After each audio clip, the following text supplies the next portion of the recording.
In the vibrant streets of 1930s Delhi, where the scent of incense mingled with the clang of rickshaws and the prayers of morning rituals, a quiet mystery began to take shape. Shanti Devi, a seemingly ordinary little girl, began to speak not with the innocence expected of her 4 years, but with the depth of someone who had lived, loved, and died once before. Her parents first noticed something strange when Shanti began referring to Mathura, a city over 100 kilometers away, as her real home. She insisted that she was not their daughter, but the reincarnation of a woman named Shanti Devi. She claimed to have died during childbirth, leaving behind a grieving husband named Kedarnath and a young son she never had the chance to raise. At first, her parents laughed it off as childish imagination. But Shanti's recollections were disturbingly specific.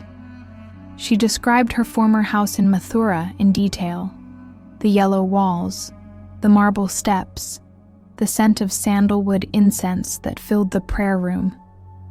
She spoke of her wedding rituals, of the saris she once wore, of the neighborhood temple she used to visit every morning. And most hauntingly, she wept for a child she had never held in this lifetime. She refused to eat meat, claiming she had been a strict vegetarian in her previous life. She corrected her teachers when discussing places she had supposedly never been to. At night, she cried, not for toys or fairy tales, but for a life that her parents couldn't understand and couldn't comfort her through. As word of her strange memories spread, neighbors and local officials began to visit. Her school principal was so intrigued that he began documenting her statements. She identified people, landmarks, and events that matched with surprising accuracy to the life of a woman who had indeed died in Mathura a few years earlier. Her name, Shanti Devi. The turning point came when her uncle, growing increasingly curious, decided to write a letter to the man she claimed was her husband, Kedarnath. He was a merchant in Mathura who had lost his wife in childbirth 9 years earlier. In his grief, he had remarried and started a new life. But the mention of his first wife's name by a child in Delhi stirred something in him. Kedarnath agreed to visit, but disguised his identity to see if Shanti would recognize him without prompting. When he entered the room, the reaction was immediate. Shanti's demeanor shifted. Her eyes welled with tears, and she called him by name. Kedarnathji. She looked at his wife and correctly identified her as his second spouse. She turned to a boy accompanying them and whispered, "That's my son." It was not just the names or faces that she recognized. Shanti described private moments between her and Kedarnath that only they could have known. She recalled conversations, personal items, and even described the location of a box of jewelry hidden beneath the floorboards of their old home in Mathura. Items that were later verified to exist exactly where she said. What had once been considered a local curiosity now burst into national attention. Newspapers reported on the reincarnated girl from Delhi. Crowds gathered outside her home. Psychologists, skeptics, and spiritual leaders began weighing in. Some believed she was a fraud, coached by ambitious parents. Others felt they were witnessing living proof of the soul's journey from one life to the next. The case gained so much momentum that Mahatma Gandhi himself took interest. Known for his spiritual openness, Gandhi commissioned an official inquiry in 1936. A committee was formed, composed of lawyers, professors, journalists, and skeptics. Their mission was clear: to escort Shanti to Mathura and determine whether her memories could be independently verified. As the train neared Mathura, the girl sat by the window. her small hands pressed against the glass. She began pointing out landmarks before they were even visible to the other passengers. "That's where the temple is," she said, "and there. That road leads to my house." The observers were stunned. Once in Mathura, Shanti led the group through winding streets, never once asking for directions. She walked as though returning home after a long exile. When she arrived at the house she had described for years, she hesitated for just a moment, and then stepped inside, tears silently tracing her cheeks. She described the number of steps leading to the prayer room. She remembered where her husband used to keep his business ledgers. She identified a crack in the wall that had since been plastered over. She named relatives she had never met in this lifetime and greeted them by their pet names from years past. For the committee, it was overwhelming. They questioned townspeople, cross-referenced Shanti's claims with historical records, and tested her responses for signs of prompting or deceit. But the deeper they probed, the clearer it became. This girl's knowledge of Lugdi Devi's life could not be explained by ordinary means. The final report concluded that her statements were, in their words, beyond coincidence. The committee acknowledged that there was no evidence of fraud, coaching, or mental illness. They stopped short of declaring reincarnation a fact, but they admitted that the case defied every conventional explanation they could offer.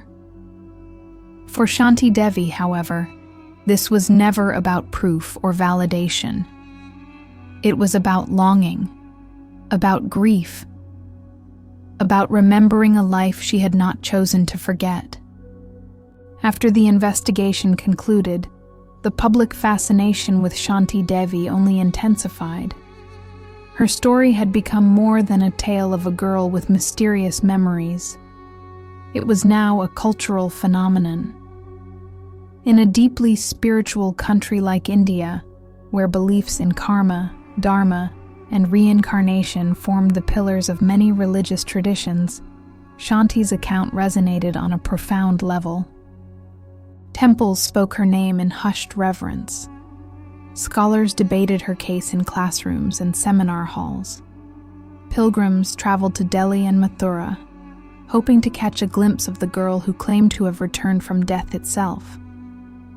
Yet amid this growing storm of attention, Shanti Devi herself remained a child, delicate, withdrawn, and increasingly burdened by a world that wanted answers she didn't know how to give. She never once sought the spotlight. In fact, the more famous she became, the quieter she grew. Interviews were granted rarely, and always with a sense of duty rather than desire. "I am not here to prove anything," she once said softly to a journalist. "I only remember what I remember." Behind her eyes lay a sadness that few could understand. Shanti had lived two lives, but truly belonged to neither. Her parents in Delhi tried to help her move on, to encourage her to live in the present, to be the daughter they loved. But she remained emotionally tied to the family in Mathura, especially the son she claimed as her own in her past incarnation. When she visited him during her teenage years, she treated him not as a stranger, but as a part of herself that had been left behind. Their meetings were brief, always under scrutiny. But Shanti would sit in silence beside the boy, sometimes holding his hand, sometimes offering gentle advice. It was as if she were trying to reconcile the impossible, being a mother in a child's body and a daughter in a soul that had already aged. These emotional complexities took a toll. Psychologists who studied Shanti noted that she showed signs of emotional trauma, not from her environment, but from the persistent, painful nature of her memories. She was intelligent and composed, yet distant. Teachers often observed her staring into space during lessons, not out of boredom, but in what appeared to be deep contemplation. As she matured, the vividness of her memories began to fade, as is common in many alleged reincarnation cases, but the emotional imprint remained. She still referred to herself as someone who had lived another life. The sorrow never entirely lifted from her voice. And yet, Shanti was never angry at the world for doubting her, nor did she harbor resentment toward those who mocked her, accused her of fabrication, or tried to use her story for their own gain. She simply existed between two worlds, one she was born into and one she remembered. Even Mahatma Gandhi, whose personal spiritual convictions made him more open to such phenomena, had expressed a quiet admiration for her. He did not claim her case as definitive proof, but rather as a sacred mystery deserving of dignity and respect. He called upon the Indian public to allow Shanti her privacy, to avoid turning her life into a circus. But the Western world, too, had taken notice. Reports of her case began to appear in European and American journals. Scientists, philosophers, and theologians weighed in with fascination and skepticism. Among them was Dr. Ian Stevenson, a psychiatrist from the University of Virginia, who would go on to spend decades researching similar cases across the globe. For Stevenson, Shanti Devi's story became one of the most compelling case studies in the field of past life memory. In his published works, he often referred to her not only as a subject of scientific interest, but as a symbol of the mysteries that psychology alone could not yet explain. Her story sparked curiosity far beyond Indian borders, igniting a wave of interest in reincarnation studies during the 1960s and 1970s. People began looking inward, asking deeper questions. What if memory is not confined to the brain? What if emotion can survive death? What if the soul carries scars and love from one lifetime into another? Shanti's quiet life stood in contrast to the storm she had created. She never monetized her experience. She refused invitations to appear on television or accept speaking engagements. She chose to work as a civil servant, quietly, humbly, away from public scrutiny. Her co-workers often described her as kind, soft-spoken, and unusually introspective. She had a sense of peace about her, they said, but also an air of melancholy that never quite lifted. She never married, never started a family, never sought fame. Some who met her late in life said her presence felt sacred, as if she carried the weight of something vast and invisible. Others said she reminded them of someone they'd never met, a sensation Shanti herself would have understood. As the years passed and Shanti Devi aged, her story gradually receded from the headlines, but it never truly disappeared. It lived on, in dusty university archives, in whispered conversations at spiritual gatherings, and in the quiet hearts of those who had seen too much of life to doubt the mysteries it sometimes offered. She passed away in 1987, not as a celebrity nor as a guru, but as a humble woman whose first memories did not belong to her present life. Her death was quiet, almost unnoticed by the media that once followed her every move. There were no public ceremonies, no grand tributes, only the silence of a soul completing what felt like its second journey on Earth. And yet, even in death, she continued to inspire. Researchers continued to cite her case as one of the strongest documented accounts of past life memory. Documentaries were made, books were written.